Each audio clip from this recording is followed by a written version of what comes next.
Welcome to the Audiobook Lovin Podcast, discussing all things audiobooks with the authors that write the stories and the narrators that perform them.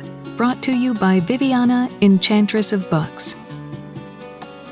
Hi, everyone, and welcome to Season 4, Episode 19 of the Audiobook Lovin Podcast. Today, I'm chatting with author Sophie Stern. Welcome to the podcast, Sophie. How are you doing today? Thank you. I'm excited to be here. I'm doing great. What about you? I'm doing well, too. I'm excited to chat with you, especially since you write paranormal romance and all that fun stuff. I'm a lover of paranormal. Does that mean you're a fan of vampires? I am. Yeah, vampires, shifters, you name it, I'm in for it. Still learning to get into the alien stuff, but we'll talk later about that. Okay. Well, maybe I'll be able to persuade you to pick one up. Oh, I'm sure you could. Why don't we start by having you tell us a little bit about yourself, how long you've been writing, and how you got started? Okay, absolutely. So I've been writing for a long time. I think I'm one of those writers who I think most writers are like, oh, I've been writing my whole life. That's definitely me. But I started publishing about 12 years ago. And I used to publish nonfiction books. And then I decided, you know what? I really love romance. I think I'm going to give it a go and try it out. And I loved it. And so I've been writing romance for about 8 years now, I think. It's been a while. And I do like to write a lot of paranormal, a lot of sci-fi, contemporary. If it involves people falling in love, I will write it. That's awesome. When I was going through your website, there's a line right there, and it's right at the beginning. It's has your name, and then right underneath it, she's not a princess. Yeah, most of the time when I'm writing, I love having characters who, even if they like to be pampered, they're not super weak. I don't really like the idea of, a princess waiting to be saved, hanging out in the tower, just waiting for someone to come rescue her. I absolutely love stories where the princess saves herself. Mm-hmm. Yeah, I'm all for that, by the way. Okay, cool. Yeah. Good to know. Good to know. I like that. Yeah, I like the heroines to be, sassy and, sarcastic and smart and things like that. But, not needing the hero. It's nice to have the hero, but not needing them. So if they're around, it means more, right? Yeah, I would agree. It's kind of like a perk, not necessarily a requirement for her own independence and happiness and that sort of thing. Mm-hmm. So why paranormal? So that's a really interesting question. So it's kind of funny looking back. When I was a kid, I wasn't allowed to read ghost books or Animorphs or Goosebumps. That was all banned when I was a kid. And as I got older, I was like, but I'm really interested in this, right? I love the idea of people who can, shapeshift into monsters or vampires and, things that most normal people are like, well, that's definitely not real. But what if it was? And so that really launched my kind of exploration into writing paranormal romance. I like it because there's always that layer of mystery. So I have a series out called Shifters of Rar County, and each of those books is a fake relationship trope. And I had such a good time with that series because in every single book, the guy would be like, I have a terrible secret. I'm a polar bear. And she'd be like, oh my God, I can't believe you're really a polar bear. And it was just really, really fun for me. And I think that's the biggest thing. I think with paranormal, it's sexy and it's spicy and there's a mystery, but it's also just really fun. Yeah. And I think you can also get away a little bit more with some of maybe the insta love too. Yeah, I would agree. So absolutely, because you can do the whole, fated mates trope. Mm-hmm. So you have a little bit more flexibility, and you can have that raw passion that in a normal human relationship might be unhealthy, but he's a polar bear, so it's okay.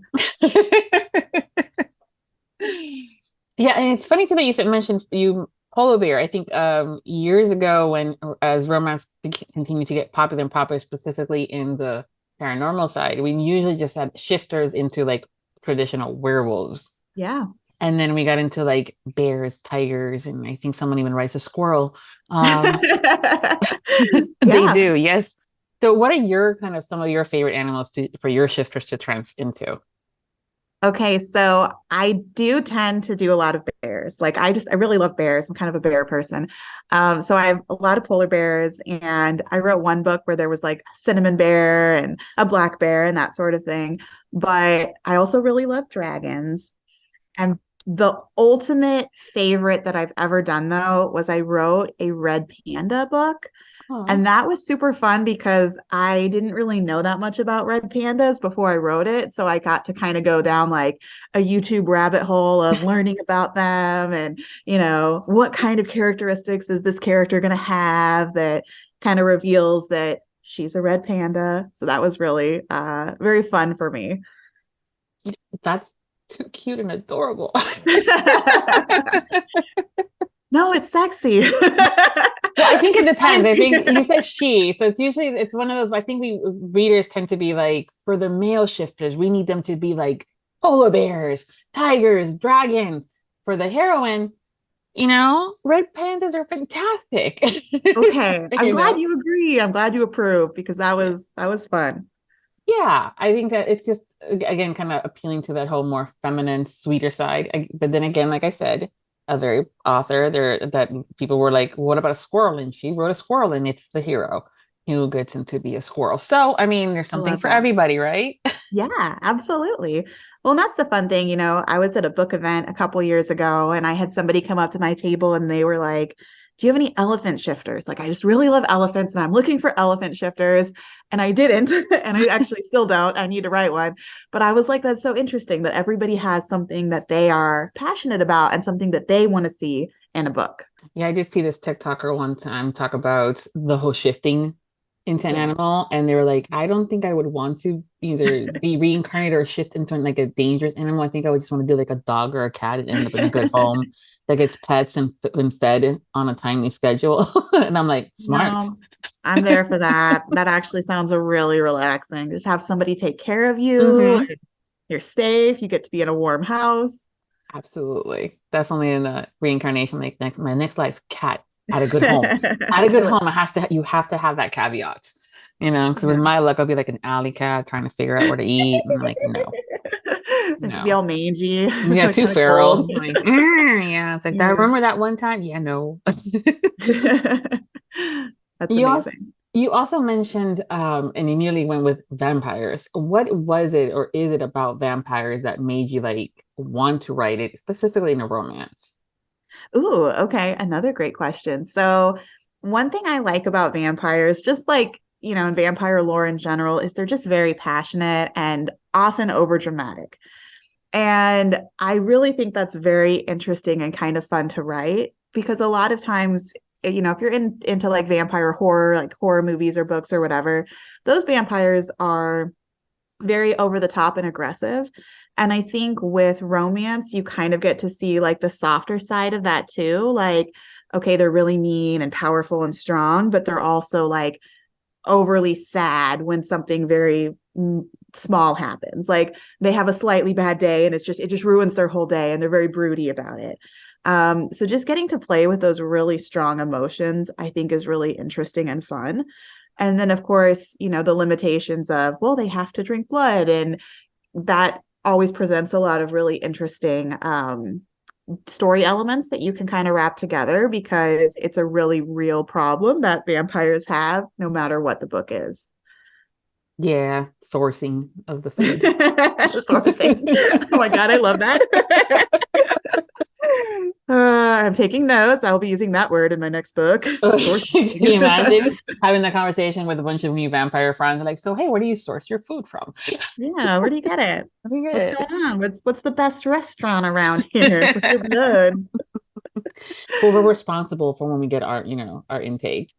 Yeah, exactly. Ethical and all that. Everyone's out for themselves. Yeah. Yeah. Do you find yourself having to get in a specific kind of mindset prior to starting to write your stories when you're doing so many different genres? I mean, you have paranormal, contemporary, science fiction, and fantasy, which all have very different elements of storytelling involved. Do you find yourself that you have to get into a specific mindset or? different snacks. I don't know. Ooh, different snacks, different drinks. Yeah, right. For me, I don't necessarily have to be in like a certain mood to write a certain thing. And it's true, I do write a lot of different genres. For me, I just, really, I tend to be one of those people who really immerses myself in the story. So I don't necessarily need to do anything special, as far as like, having like my writing setup or my snacks or my drinks or whatever. I kind of just sit down and I'm like, all right, this is what I'm doing today. This is, the characters that I get to meet and hang out with. So for me, it's just, I have so many different stories bouncing around in my head that I don't really have to do anything special to kind of jump around. And I think that I really love just the flexibility of being able to do that, if that makes sense. No, totally. But do you ever sit down and start writing? You're like, okay, it's going to be contemporary. And then all of a sudden the shifter appears and you're like, God damn it. Okay, actually don't. There's actually not happened to me, just because I tend to outline now, and I didn't in the past. Like when I first started, I did have one book where like halfway through it like turned into like a paranormal, and I was not planning that. So now I always outline. I'm like, no, I gotta know what characters I'm gonna see in this story. So for your fantasy romance, what are those like if someone has yet to read one of your books? Because fantasy has such a broad definition, right? It does. It does. So I've done some urban fantasy. I have an urban fantasy called By Hook or by Wolf, and it's about a thief, and she falls in love with, spoilers, but a group of wolf shifters who catch her. So it's kind of like it's paranormal and urban fantasy mixed together. And then I have a couple of books that are more high fantasy, with, dragons and swords and orcs and goblins and, Oh my. wandering princess through the woods, that sort of thing. So that's kind of fun too. Do you have a favorite genre that you like to read when it comes to romance? I think I like to escape into my paranormal urban fantasies and fantasy Okay. ones. Okay. Yeah. It's sometimes I mean I love all romance but sometimes I'm not reading the contemporary where she's an intern. I'm like, none of my internship had that kind of a guy in my office space. None of my bosses ever no. And so you kind of do a little bit of the comparison and you're like you kind of stop for a minute. And so with a paranormal, you kind of have that element of, well, yeah, I mean, potentially you don't know. Who knows, right? Like you were saying, I don't know if my next door neighbor is a dinosaur, shifter or a dragon or anybody else for that Surprise. matter. But what fun would it be? Or Yeah. oneself, you become a certain age, fill in the blank of the age, and then or you do something and you figure out, oh, I have magical powers now. How am I I going to actually deal with love that. this? I You love know, that so much. Yeah. yeah. I'm waiting for that author to write that heroine that's a reader and just loves to read. And all of a sudden, she realizes she has this magical power that she can go into the story and meet one of the characters. Ooh, Hmm. I think that would be fantastic. Right? And then maybe potentially getting stuck in one for a little bit too long. No. What Wait, does wait, that wait. look like? Yeah, that would be scary. But Right? that'd be good, exciting too. Yeah. It's almost like two stories in one. You get that fantasy side of going into the story, but then again, she might do a firefighter romance one day. Who knows? Um, Ooh, that would be interesting. so many different options, but that would be kind of fun, I think. Yeah, But that would be really fun. yeah, so for me, it's I guess the whole escapism completely, right? Because it's one of those dragons, okay, shifters, like I said. Aliens, I'm still trying to get into. Yeah. I have friends that like into tentacles. I'm like, okay, well, we'll go there some other To day, not each right their now. own. Yeah, Yeah. I'm like, oh, my brother, are you having fun? Are you enjoying it? Are you good? Like, yeah, I'm like, all right, then good for you, girl. Yeah, alien romance is fun because everybody kind of writes aliens in a very different way. Yeah, So, some people, their aliens have like, magical penises or the multiple tentacles. penises, yes. Yeah, or all of these different things. I think my favorite thing about writing alien romance Hmm. is more the world building, like getting to build like the planet. Hmm. I just think that's really fun. I had a series last year called Grimalkin Needs Brides, and it was a trilogy about a planet where, it's mail order brides. And when they get to the planet, the guy presents them with a kitten. and they have to name it. And it's spicy. It's a spicy book, but it's also a little sweet. And so they, one of the things they have to do when they get to the planet is they have to like take care of this cat, while also, coping with their new alien lover who only has one penis and no tentacles. I just love it that you're like presented with a little kitten, and I'm going, I'd be fucked. I would be like, I was like, where are you taking me? As long as there's a kitten, I'm fine. I don't care. Actually, kind of. I'd be like, no, I'm good. I'm just gonna play with this cat. Me and my new buddy. I can name him anything I want. I don't have to go through like approvals or making. Oh yeah, exactly. So, what would you name your cat if an alien gave you a cat? See, I like to get to know the animals before I name them. But I've had two black cats, one with green eyes that I named them Twilight, and then one with gold eyes that I named her Midnight. Ooh. And it's funny too, when I first got her Twilight, I was like, not after the books. Yes, it's that there was something in their eye color that kind of reminded me of both those times, and also being the black cats. But I also have like Darcy now, who is a black and white but very sophisticated Darcy, and even though she's a girl, that name is so not non-gender. And then I have Snickers because she looks like a Snickers bar when you bite into it. So it's all that, kind of like depending on what they look like. And also maybe just to fuck with the alien, I may name him something that he hates. Hey, dipshit, come here. Let's go. Who's a cute little dipshit? You are a cute little dipshit. That's hilarious. Right. I love that. I think one of my favorite things is, and I play with this in my books sometimes, people who give their cats people names. Oh. Like I met a cat one time named Helen. I'm like, that is not an appropriate name for a cat. Why is your name Helen? That's so weird. Yeah, I've always found that interesting. Yeah. I'm like, no, you need a cat name. Your name's Peanut Butter.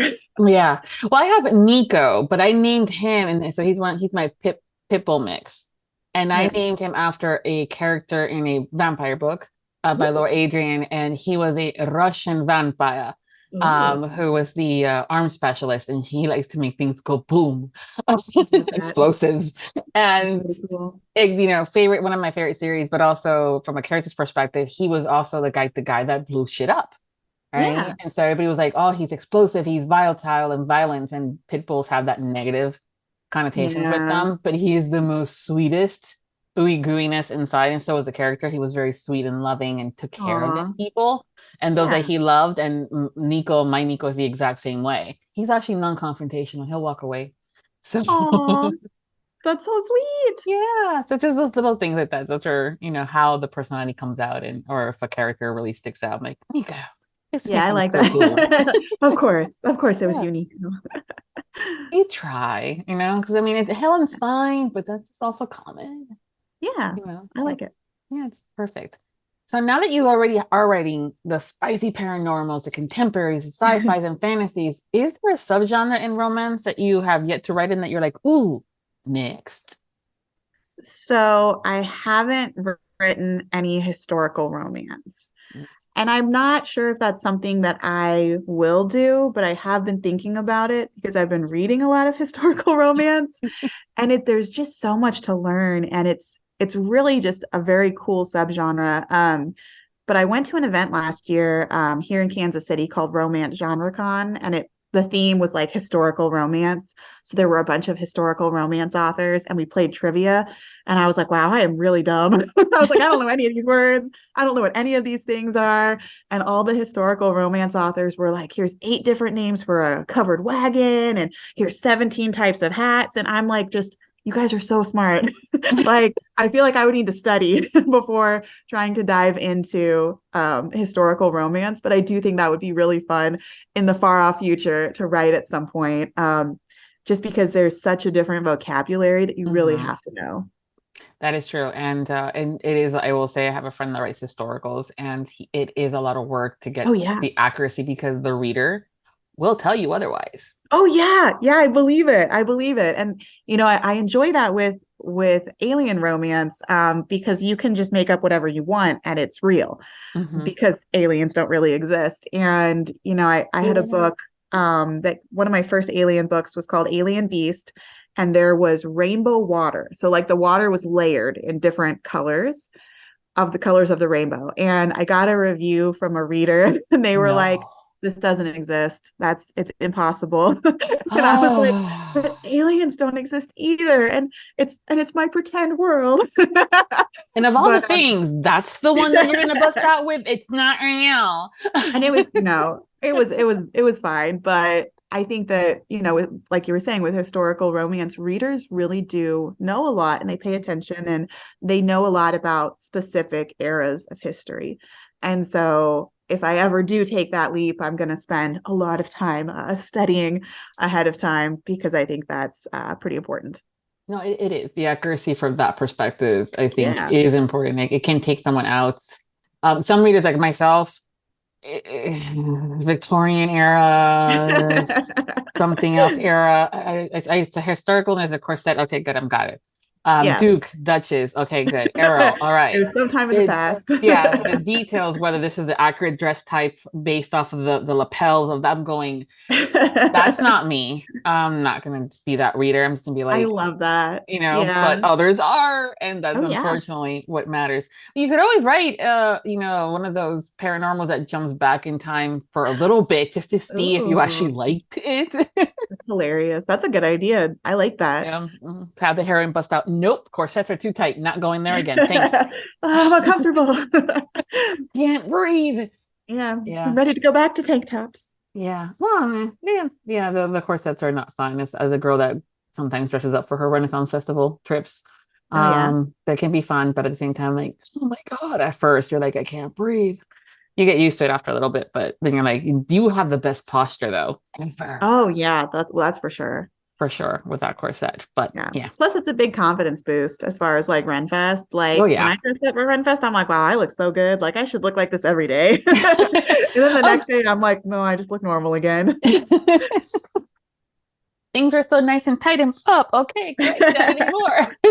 Yeah, So exactly. you do dress up for Red Fest. Oh, I do. Yeah. I absolutely love Renfest. It is so much fun.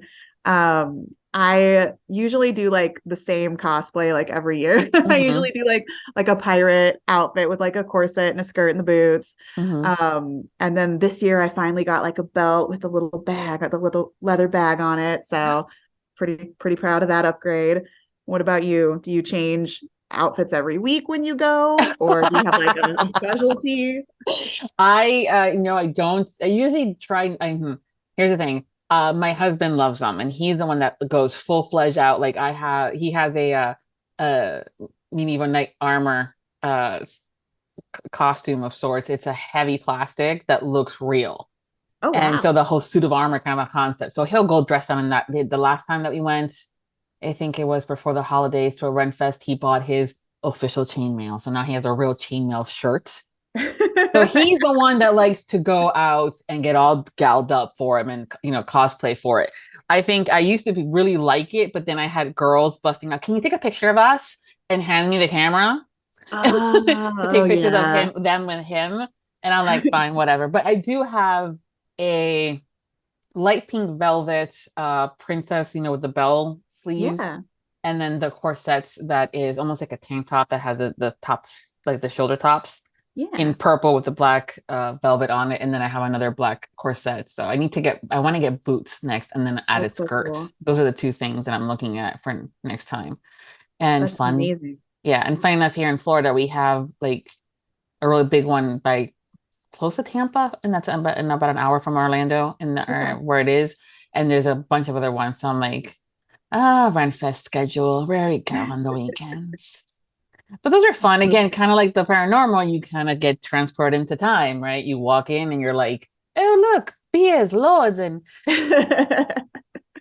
Oh, I love that. I love all of the British accents Mhm. and the attempts at British accents and, you know, people being like, huzzah. Like, Mhm. I Oh, just, it's amazing. taste the king's salty nuts.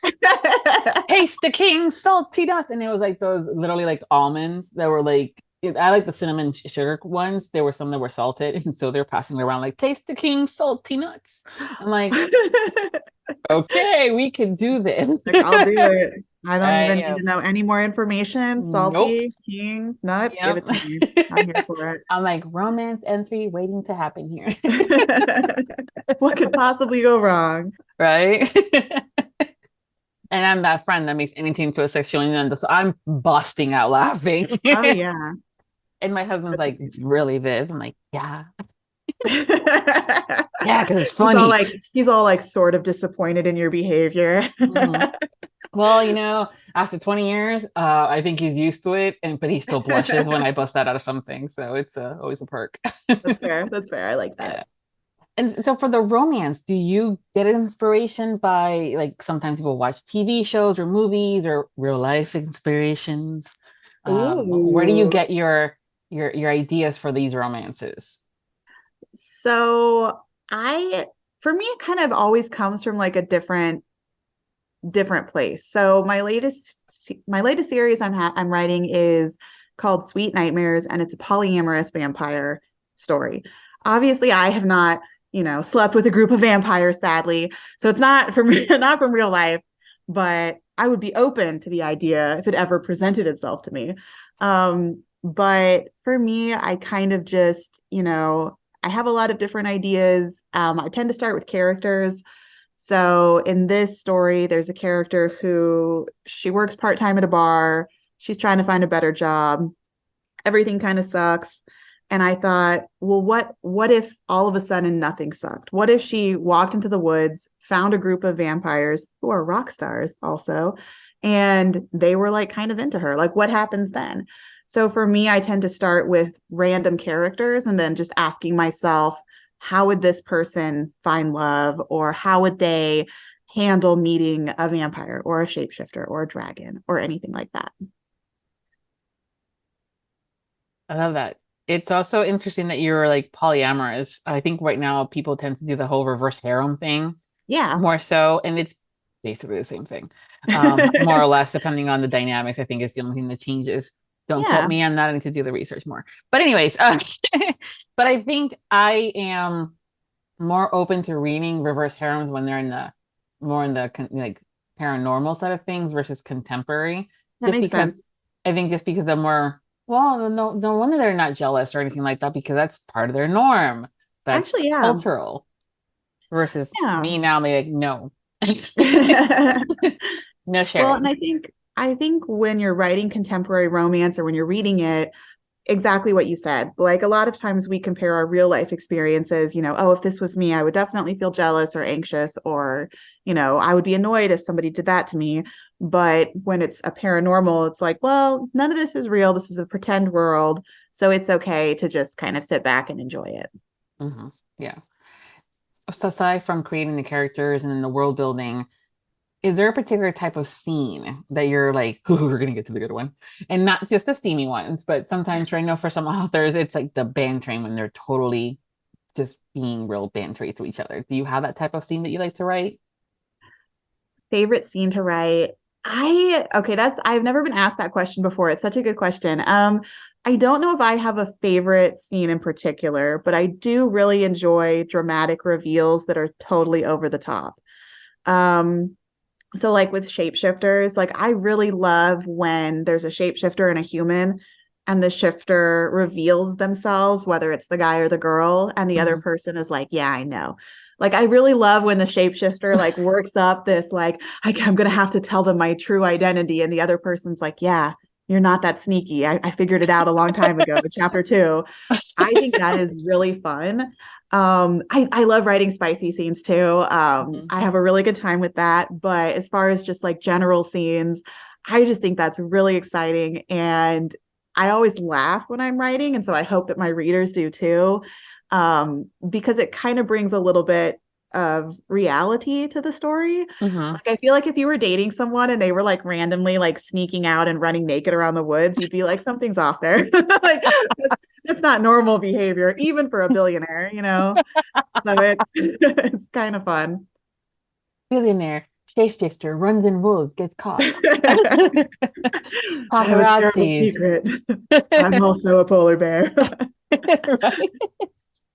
But we live in Alaska. Or in this case, Kansas, because Alaska does have it. But never mind. Anyway. That's fair. That's fair. So what about you as a reader?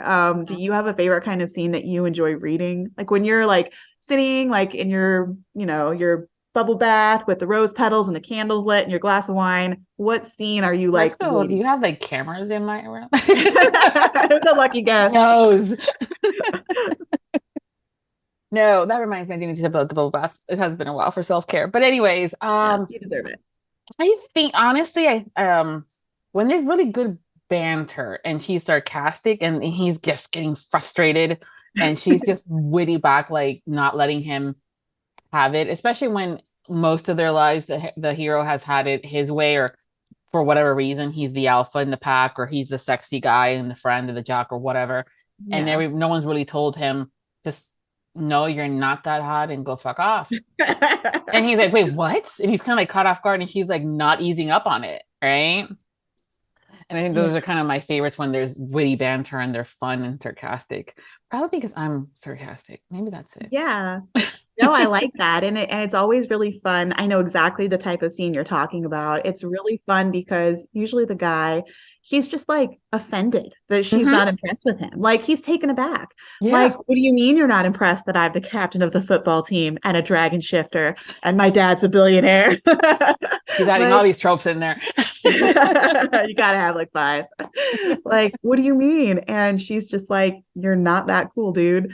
And then it's, it becomes a challenge because then for the first time he starts questioning himself and well, what if I'm not that cool? And it's always really fun. Yeah, having him work a little harder for it and making, the chase a little bit more interesting, because it's like, no, sorry, your gold does not impress me. Your gold does not impress me. Yeah, no, I don't care about your title either. Nope.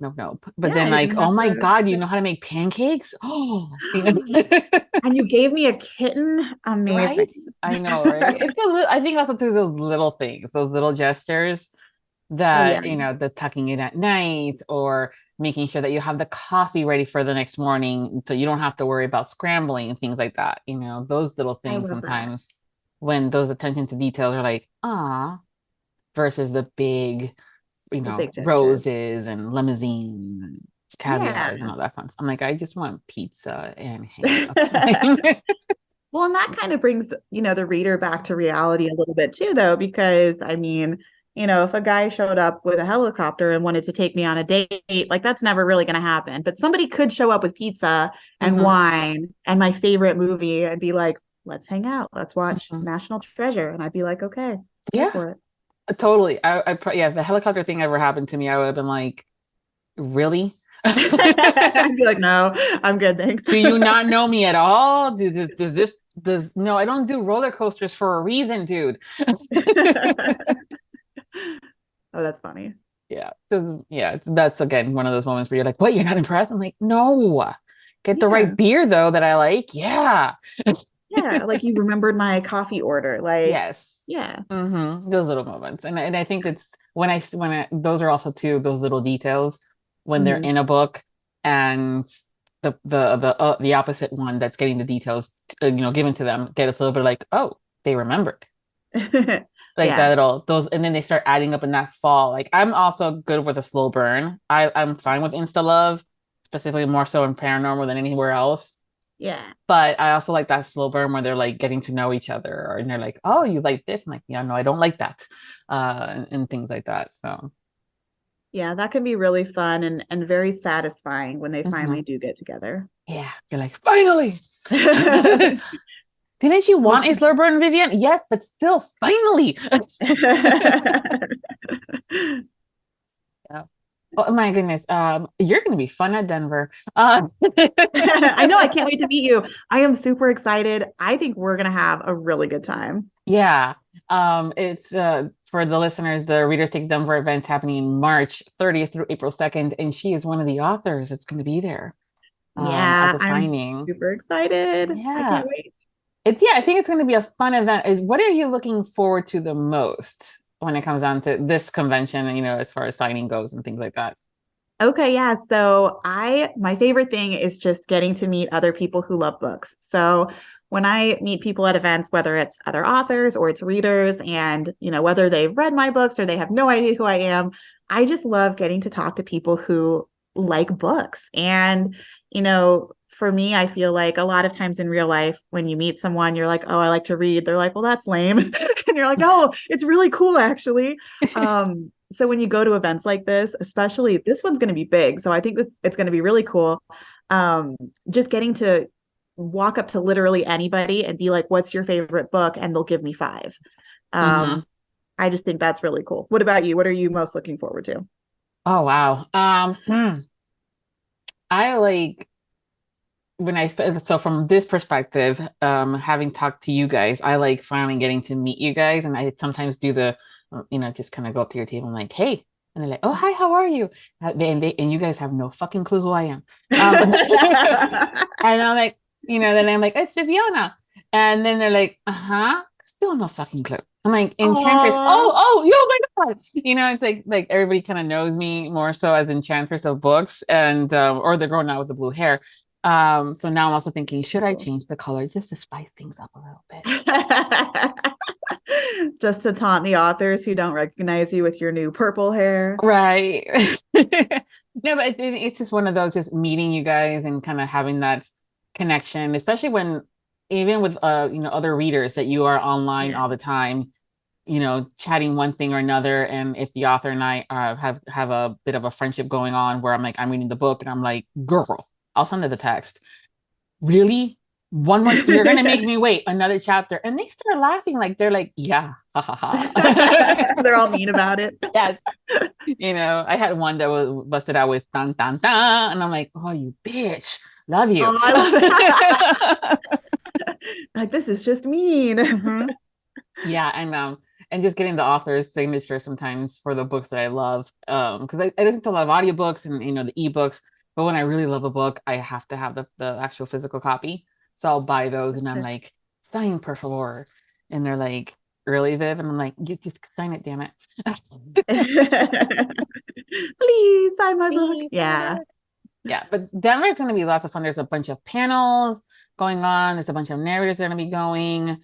I'm just kind of seeing everybody. Sometimes just watching people have fun. Okay. You Yeah. know Oh, that yeah, I that. agree. And I think, for a lot of people, it will be their first event. And for a lot Hmm. of people, it'll be their first event like post-COVID. And, Hmm. I know it's the first year that this is happening in Denver. So it's just a lot of firsts. Hmm. And I think it'll be There'll be a just lot of a really cherry good popping. vibe. Oh, I'm sure. Lots of I'm cherry sure. poppings. It's my first time. Yeah. Yes. We'll be gentle. Yeah. We'll be Thank you. gentle. Yeah. Just I'm just okay with also a little bit of aggression. That's fine. Um. But so if someone Some has people like it rough. yeah, hey, people all have no kink shaming here. But that's also what I love about these kind of events, is that there's something for everybody. So we do have, the sweeter romance stuff. We do have the darker romance. We have the paranormal shifters Yeah. and all this other world building kind of a thing going on. And there's a bunch of mystery thriller authors too that are going. So for those Yeah. that never thought about thinking into wanting to read thrillers and mysteries, now they have a great opportunity to discover someone new, and vice versa. Who knows? We'll have some Yeah, thriller for mystery sure. people wanting to read romance. So Absolutely. There's going to be a lot of vampire books, so they'll have a lot of choices. true. So if someone has never read your books that is going to this event, what's that one book that you're like that would be a great start for them to get into this, Sophie Stern book? So I think I'm going to name two, even though you only gave me the option to choose one. Sweet Nightmares, which is the polyamorous one. If someone wants to like dip their toe into like a group relationship, it's really funny. It just came out and it's my favorite thing I've ever written. So that would definitely be the one that I would say. It's got vampires and biting and it's very spicy and there's a lot of adventure. And, the main character has a best friend who's always looking after her. But my second one that I would say is called The Polar Bear's Fake Mate. It's actually free on all retailers right now for anybody who wants like a digital copy. So feel free to go download it after we talk. And that's one where it's a billionaire polar bear who has to get married. So he has to get into this fake relationship. And he doesn't want to tell the person he marries that he's a polar bear, so he has to keep it a secret. Yeah, because I mean, why share all your secrets when it's just a fake marriage, right? I know. You got to It's play your cards close to your chest. Yeah, he doesn't need to know that one of the more bigger pieces of your life. Not at all. Perfect. So yeah, I will make sure to include the links to both of these. Thank you. On the post so people can easily grab. I try to make things easy for everybody as much as possible. That's super sweet. I love that about you. Thanks. Thanks. Of course. So the other thing I do love doing with my guests, aside from chatting and getting to know you guys better, is playing the game of two truths and a lie, where you tell us 3 things about yourself and we have to figure out which one's the lie. And you guys are good. You guys are good liars. What? How dare you? Okay, you're good creatives. Let's just be nice about it, I guess. Okay. So what are your 3 things? Okay. And then after I tell you, are you going to guess? Yes. So you're going to tell me all 3, and I'm going to try to figure out which one's the lie. And I always say we, because the listeners are playing along. You guys are playing along, right? Okay, good. Okay. So number 1, I was in a Barbie commercial when I was a kid. Number 2, my very first book that I ever wrote was about polar bears. And number 3, I got married 1 month after I turned 18. This is where I say you guys are all tricky little bastards. You take that back. What I've learned is in the details. You could have been in a Barbie commercial as a teenager, not as a little kid, right? So little things. Okay. It doesn't have to be, you could have gotten married right after your 18th birthday, but it could have been 2 months instead of 1 month, So all those little things. It could have been a polar bear book, but it could have just been a calendar. Who knows? I don't know. Nobody knows. Secret. I'm going to say that the lie is the polar bear. No. No, the lie was the commercial. I've never been in a commercial. Never at all. Not just the Barbie part. Oh, okay. See, that was a good one then. No good commercial. One. But maybe, after this, I'm like, well, maybe I am a good actress. Like maybe I should try. Yeah. We had to do some stuff for book conventions and stuff. See,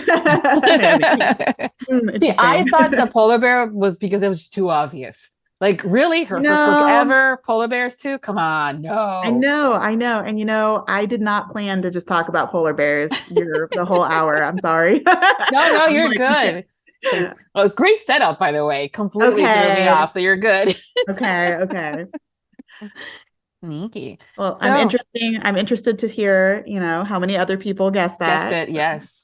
So hopefully they'll let us know in the comments and on social media. We'll have to ask. So which one got Sophie's lie correct? Because I did not. I did not. You know what? Nobody buy her books. Yeah, but she writes sexy vampire stuff. I want people to buy your books. I do like the sexy vampires. Yeah. And you're super sweet. So yes, I do want them to buy your books. Yeah. Well. So here's a good question too for you. You're always obviously writing with words and using words and around the words, because not only as an author, but we talk with words. Do you have a favorite word? Not just a curse word, because that's the second part of this question. Ooh, a favorite word? Yeah. I love the word bite. Bites. Okay. I love it. I absolutely love that word. Mm-hmm. Okay. Maybe I should get a tattoo that says right. Let's come up with a good logo for like a good bite, like kind of for you. Like that. Yeah. Do you have a favorite word? Oh, is it Sophie? Well, it might be now. It might be now, totally crushing on you, but no. I don't know. Good question. I think for me, there's a lot of words, but also because I'm bilingual. Yeah. There's certain things that are just in Spanish comes up versus other things. So I have to think about that. It's a good question. I love that. And that's actually a really good point. So I speak Chinese, and it's the same thing. I don't speak Spanish, so I can't really compare, but there are certain things that, like in Chinese, like the word doesn't really exist in English. So I'm like, I'm like, wait a second. How do I how do I like, what do I do?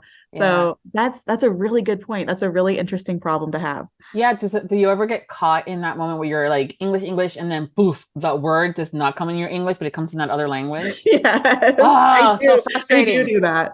Oh, and then you get stuck. Like, how do you say that? Like, I will be like, all of a sudden, I'm speaking all Spanish. All of a sudden, the word fence, and I still like, what's the word in Spanish for fence, or the other way around? I'm like, ah. So yeah, That's so cute. And people around you are like, what? yeah. What's happening over there? They're like, What are what? you talking about? And I'm like, No the fences? thing that stops things from going. La cosa esa, coño. But so what's your favorite curse word? My favorite curse word. Oh, fuck. She was stuck on that one. And that's like, I thought these questions were supposed to be hard. Well, so from a bilingual perspective, how does that translate? Do you have like a curse word that is, you said Chinese? Don't really think that I do. I spent a couple years living in Asia, but a lot of times people would just cuss in English. Mm. So it was actually kind of funny because I have kids and, they'd come home and they'd be like, hey, what's this word mean? I'd be like, how did you learn that word? Because they'd hear people cussing in English. I was like, all right. What about you? Do you have a favorite like curse word in Spanish or English or both? Oh yeah, well it's in English I think the word fuck I can use that as an adjective, not a pronoun. If I'm really really pissed off, cunt comes out, and I know it's Oh, not yeah. but that kind of tells you how pissed off I am at that person. If I'm busting out like she is such a fucking cunt, ugh, then like, oh, she really fucked up. For Yeah. Viv to say that. And in Spanish, I think it's a little different, like because of the way that from a conversational thing in Spanish, sometimes we tend to put a lot of words back to back in a long run-on sentence. So the Okay. curse word itself could be just a bunch of different curses all at once, but how it's said to is the emphasis. Oh, But interesting. yeah, there's like shit is just like shit, right? But in Spanish, it's like mierda. So Ooh. you can kind of do to pronounce the mierda on the mierda, so there's different little things depending on how frustrated you are. Those are things, the differences sometimes in the different words in different languages. How you It say just, it? yeah, says it differently. Yeah. Based on the I love emotion. it. And it So sounds so pretty when you say it. Like, as someone who doesn't speak Spanish, I'm like, oh, I think you're complimenting me. Like, what are you saying? It sounds really oh, nice. eres un pedazo de mierda. Again, it's that whole thing like when you're saying it to your dog and you're doing in that tone of you're such a cute little stupid little fucker. Yes, you are. In Spanish too, it's like can call someone if the tones, and I try not to do that in the different languages, knowing that people don't always speak it. But it's happened to my husband who is light hair, light eyes. He's a Spanish teacher. People will come to me all the time, and we were dating and bust out with in Spanish. Damn, he's sexy. How long have you guys been doing? And I'm like, did I forget to tell you he's a Spanish teacher? Yeah, yeah, he's You in did forget that. Spanish. Yeah, yeah. And of course they would go like bright red. That's And I'm so like, cute. I yeah. love that so much. It was fun. And he's still fun, right? He's still Yeah, it's still fun. fun. Yeah, they would come to me because I have the darker hair and the darker eyes. And so then people would come to me, talk to me in Spanish automatically in Miami, and then they'll come to English and him. And I'm like, dude, really? I That's speak it, so I funny. butcher it, but he's the one that's more, you know, proficient in the language. I always give him anything that I have to read. I'm like, can you just read it to me, please? Aw, Takes that's me so nice that he helps you though. It's teamwork, Yes, right? it does nice. It would take me a long time to read a paragraph in Spanish because I sounded out like a 5-year-old. Los pollitos dicen pío pío. Oh, pío. Okay. I love that. Yeah. That's super cool that you both speak Spanish though. Yeah. It's he loves languages. I mean, he also loves Italian, and he's doing more to learn that. I can Okay. understand it, the Italian, because of the Spanish. Same thing with some of the Portuguese. I can Oh, understand that nice. because of Spanish. That's really But cool. yeah, it's fun. It can be fun. But people are always like, "Oh, so what books do you recommend in Spanish?" And I'm like, "Nope." Mm-mm. I refer them to my Maciela, who's a Spanish speaker, but also a narrator and a production company that does stuff in Spanish. And so I'm like, Okay. talk to her. If this book is available in Spanish, then that book. But if you're looking for more specific Spanish stuff, no, go talk to her. She is the my go-to girl for romance in Spanish. Yeah, it's fun stuff. So before we go, what do you have working on next that you can share, and what's coming up next for you in general? Ooh, so I talked a little bit about my vampire book, Sweet Nightmares. Book 2 just came out, and now I'm working on book 3. And I like can't stop smiling because I'm just having such a good time with it. And I love like every book that I write, but this one, it's just like it's really satisfying to me. And so I've just been having a really, really great time. And I think part of it's because there's 5 main characters and not just 2. So I can really explore a lot of different like storylines and personalities and, different experiences and different spicy stuff. So I'm having a pretty good time with that. Cool. So with the 5 main characters, does that mean that we're going to get 5 different books, one for each character, or? So right now there are 4 planned, but I will probably do more. Because I have a feeling that I'm going to get to the end of the 4th one and I'm going to be like, nope, we got to keep going. I got to find out what happens next. I'm invested. Says the actual author. So yeah. Well, I don't know what's going to happen. You have your own little dun, dun, dun. Yeah. It's a delicious surprise for everybody. Yeah, I love how excited you are about that series. That's definitely one that I'm going to be picking up just because you're so excited. I love it when authors are excited about something. Sometimes you can tell that they're writing and it's fun for them versus, okay, I kind of have to do this. And it was fun, but now I'm like, dragging and things like that. Yeah. Yeah. And I get it. Deadlines are not fun. I understand that. I totally understand. But you're you're so excited. I mean, there's this energy about it when you talk about it. So I'm like, Sweet Nightmares, here I come. Oh, I love that. Thank you. That means a lot to me. Because, I feel like, as authors, we love creating stuff, but when other people get excited, it's like very validating, but it's also like we can kind of fangirl over it together. Yeah. Can you believe that the main character did that? What the hell? Yeah, that's also fun too. And that's where I think when you guys have like the reader groups or you guys get together for conventions or when you have that relationship because you're open to having your readers, send you notes on social media and having I am just on chapter 5, girl, really? When those moments are like that, I'm one of those fans. I will probably be sending you DMs. I love that. I'll send you an email. Honey, really? Dear Sophie, what the fuck? And her reply is a bunch of words in Spanish. I'll be like on Google Translate. Is this the good shit or the bad shit? I don't know. Watch me end up being a villain on one of your stories. No, never. So it could be the sexy long lost cousin who comes to tell the vampires there's a terrible problem happening in a different city. No. That's what it could be. Oh. Yep. And what's her name? Viviana. Mysterious. And she's married to a Spanish teacher. Whoa.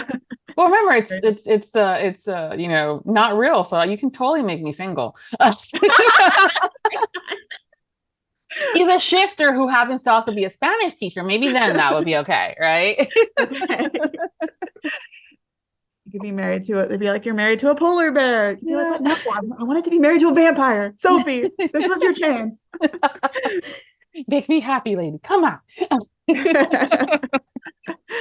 Oh my goodness. Thank you. Email. Dear Sophie, I thought we were friends. I don't love you no more. Bye. Nah, that's not gonna happen. I'll just go up to you in Denver and say, so about that book. about the book, Sophie. Yeah. I'll go to you afterwards saying, okay, so when is the 3rd book coming? 4th one? Come on, who's gonna be next? Yeah. I won't tell anybody. Thank you so much. It has been such a fun time hanging out with you. Thanks for being my guest. I had a great time. Thanks for having me on your show. Like, this has been just really relaxing and really fun. And you had so many cool questions, and it was just really fun to get to talk to you. And now I'm like even more excited to meet you in Denver. Oh, yeah, no, it's going to be fun. And I'm so excited. And again, thank you. It has been a blast. I'm going to make sure that you have to include all of your information, social media wise and newsletters and all that fun stuff. So everybody can find you over at the main landing page at Viviana, Enchantress of Books. And everyone, until next time, happy listenings. Thank you to all of our Audiobook Lovin Podcast Patreon. Special thanks to Nixley Zenner, Carol Liebner, Brittany Robinette Leiter, Michelle Bastard, Brandy Schmidt, April Branson. The Audiobook Lovin Podcast has special Patreon access levels. Join today to receive benefits including early access to episodes, shout-outs, special exclusive content, and much more. Support the podcast by becoming a Patreon at www.patreon.com/audiobookloving. We thank you for your support. Thank you for joining us on the Audiobook Lovin Podcast, hosted by Viviana, Enchantress of Books. For links and more information discussed in today's episode, previous podcasts, or the Audiobook Lovin series, please visit our website, vivianaenchantressofbooks.com. If you enjoyed today's episode, please leave a positive review wherever you listen to our podcast. Until next time, happy listening.